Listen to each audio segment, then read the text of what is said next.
Hey everyone, and welcome to today's Explainer. We're jumping right into a super important investigation today. We're going to unpack a condition that affects a ton of people, but somehow still leaves so many of us completely in the dark. We are talking about Hashimoto's flare-ups. If you, or maybe someone you love, is navigating this autoimmune journey, you already know the drill. Symptoms do not just stay put. So today, we're going to act as detectives together. We'll track down the physical clues, pinpoint those sneaky hidden culprits, and lay out some real, actionable solutions to help you reclaim control over your thyroid health. Let me ask you this. Have you ever had one of those sudden, totally unexplained symptom crashes? You're taking your meds, you're eating right, you're literally doing everything by the book, and then, bam, out of nowhere, you wake up feeling like you just hit a brick wall. It's incredibly frustrating, right? You're probably thinking, why on earth are my symptoms getting worse when I'm actively treating this? Well, if that sounds familiar, the research we're diving into today absolutely validates what you're going through. It is not all in your head, and it's definitely not just quote-unquote normal stress.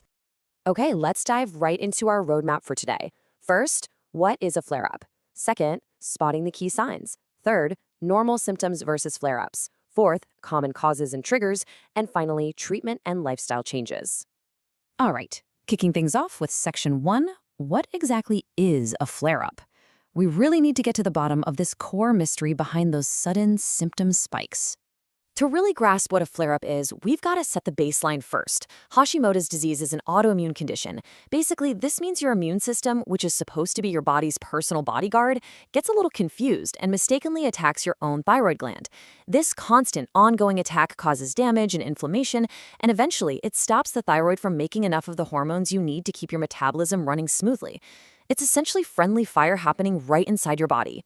So what exactly happens when this condition flares up? Well, a Hashimoto's flare-up is this temporary but really intense episode of severe inflammation.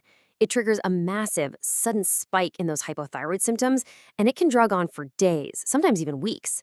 And here's something that might actually surprise you. This can happen even if you're already taking thyroid replacement meds like levothyroxine. Yeah, your medication dose hasn't changed at all, but that internal inflammation just spikes, throwing the whole system out of whack. Moving on to Section 2, spotting the key signs. Let's decode the physical clues your body is desperately trying to give you. When you start looking at the physical clues, you realize just how widespread this inflammatory impact really is. You might wake up feeling deeply, extremely tired, even after a full 8 hours of sleep. You might be freezing cold no matter how high you crank up the thermostat. Or maybe you're dealing with sudden weight gain without changing a single thing you eat. Or you notice excessive hair loss in the shower. Your face could get super puffy, especially right around your eyes, and your joints and muscles, they might ache with this really severe stiffness. It is literally a full-body experience. But here's the thing, these clues aren't just physical. They kind of hijack your mind too. We're talking severe brain fog, where you just cannot focus or you're mid-sentence and completely lose your words. You might get hit with these waves of sudden sadness, anxiety, or irritability for literally no reason. And honestly, maybe the most frustrating clue of the whole bunch, insomnia. You're tossing and turning all night even though you are bone tired. The research really emphasizes that these mood swings and sleep issues, they're legitimate medical clues of a flare-up. They are absolutely not personal failings. That brings us to Section 3, normal symptoms versus flare-ups. This is a super crucial contrast to understand so you know exactly what you're dealing with. Now, what's really fascinating here is the sheer speed and the totally chaotic nature of a flare-up. Just think about how fast the symptoms kick in.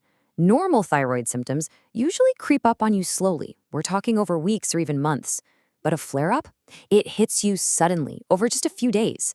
And while normal symptoms stay pretty steady from day to day, a flare-up brings this wild, unpredictable mix of good days and then really, really bad days.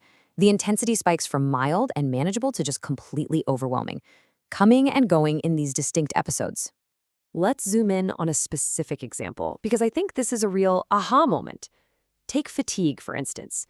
With normal thyroid fatigue, sure, you're tired, but you can usually push through it. You can still function, go to work, get your daily tasks done. But during a flare-up, the exhaustion is so deep and so heavy that you literally cannot function. It's fundamentally debilitating. If you physically cannot get yourself off the couch to do basic chores, you need to know that your body is waving a massive red flag at you. And it's not just about how you feel, it's about what's actually happening on a chemical level inside you. Normally, when you're taking your medication, your TSH and hormone levels stay pretty steady on your lab tests. But during a flare-up, those labs will absolutely reflect the internal chaos. Your TSH will jump all over the place unpredictably. Your thyroid antibodies will soar. And the markers that measure systemic inflammation, things like ESR and CRP, will suddenly come back super high. It's wild to see how clearly that internal chemistry matches your external exhaustion. All right, on to section 4, common causes and triggers. It's time to investigate the hidden culprits behind all this. So what actually sets off this whole chain reaction? Well, the source material points to a surprisingly diverse lineup of triggers. It could be something internal, like a simple nutrient gap. Maybe you're running low on iodine, selenium, zinc, or vitamins B12 and D. Or it could be external. Think high emotional stress from a brutal week at work, or physical stress from an injury. It could even be a ghost from the past, like an old Epstein-Barr viral infection waking back up and causing inflammation. Sometimes it's a leaky gut, where toxins are sneaking into your bloodstream. Or it could be exposure to environmental chemicals. Actually, let's unpack that last one for a second because it is deeply important. We're talking about endocrine disrupting chemicals, or EDCs.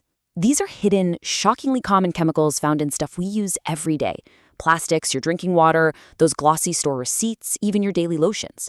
They're incredibly stealthy. They get into your body and either block or straight up mimic your natural hormones. And here is the craziest part. This totally blew my mind. They can actually make your thyroid lab tests look better than they really are. So they're completely deceiving the standard diagnostic tests while simultaneously triggering a massive flare-up. So the crucial point is, when these culprits invade, your body's entire baseline shifts. When you're in a stable state, your body reacts pretty predictably to a stressful day or a junk food meal. But in a flare-up state, your system becomes hypersensitive. The smallest, most minor stressor, or even just a tiny bite of a trigger food, can cause a massive, totally disproportionate spike in your symptoms. Your immune system is basically screaming on high alert. And that is exactly why you have to be so incredibly gentle with yourself when you're going through an episode. And that leads us perfectly into section 5, treatment and lifestyle changes. Let's look at some actionable functional medicine solutions. Let's move to the solutions and see how this builds into a real chronological action plan. Managing a flare-up definitely requires a multi-pronged approach. Step 1, you've got to consult an expert. Your medication might need a tweak, or you might even benefit from bioidentical hormones. Step 2, implement a targeted anti-inflammatory diet to help soothe your gut. Step 3, address those specific nutrient gaps with high-quality supplements. And step 4, this is a big one, you have to practice aggressive stress reduction and fiercely prioritize your sleep. You really have to give your immune system the time and space it needs to rebuild its forces. Now, looking a little closer at diet and supplements. Obviously, there's no one-size-fits-all fix here, but the data shows that elimination diets, things like going gluten-free, dairy-free, sugar-free, or trying paleo, are incredibly effective tools for reversing that immune dysfunction. You really want to focus on vibrant whole foods, lots of lean proteins, a ton of veggies, and healthy fats. To back that up, vital supplements like vitamin D, selenium, zinc, and curcumin can directly help cool down that inflammation. Oh, and please don't underestimate stress care. Things as simple as mindfulness meditation have been clinically proven to actively lower thyroid antibodies. As we start to wrap up our investigation today, there's a quote from the source material that I think just perfectly captures the whole philosophy of this explainer. It says, "The goal is not self-diagnosis, but awareness, clarity, and better support as you navigate living with Hashimoto's." I love that, because it means you don't have to figure this out entirely on your own. But by understanding the clues your body is giving you, you can advocate for yourself so much better in the doctor's office. I want to leave you with one final, really important question to chew on today. Ask yourself, are your daily health struggles, that bone-deep exhaustion, the intense brain fog, are they really just normal stress? Or is your body desperately asking you to investigate a hidden Hashimoto's flare-up? If those clues are pointing to a flare-up, I strongly encourage you to seek out a functional medicine practitioner. They can help you uncover your unique triggers and guide you right back to wellness. Thank you so much for learning with me today, and keep asking the right questions about your health.